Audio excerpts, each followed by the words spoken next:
Bəzən olur ki, mən insanlarla sorğu keçirirəm, danışıram. Hansı ki o insanlardır ki, onların yaşı təbii ki 63-ü, 64-ü, 65-i ötü və pensiya ilə bağlı bəzi suallar yönəldirəm. Alırsınızmı? Bəli.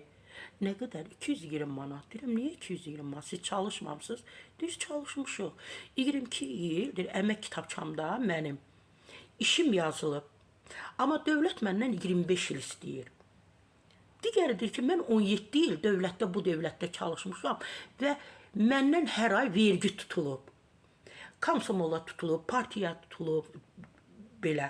Nə bilim, sosialla bağlı, cavan idim, onda deyirdilər ki, biz mütləq bunu ödəməliyik ki, yaşlı insanlar pensiya, təqaüd ala bilsin.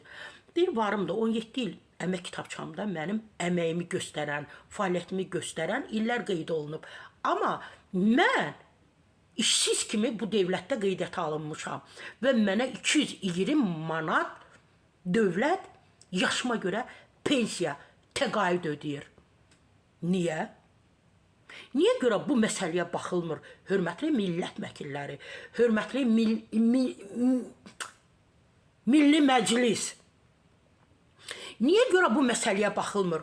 Vətəndaş 22 il çalışıb, 22 il vergi ödəyib, 22 il hər ay ondan nəyə görəsə pullar götürüblər, ödəyib, ödəyici olub və bugün gəlir o yaşa görə pensiya alır, təqaüd alır 220 manat.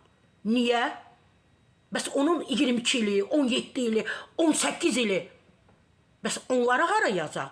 Onları kimə deyək? Bu insanların, yenə də deyirəm, bu vətəndaşın, Azərbaycanda yaşayan vətəndaşın hüququnun tanınmaması demək deyilmi? İnsanlar tanıyıram. Minlərlə belə insan var.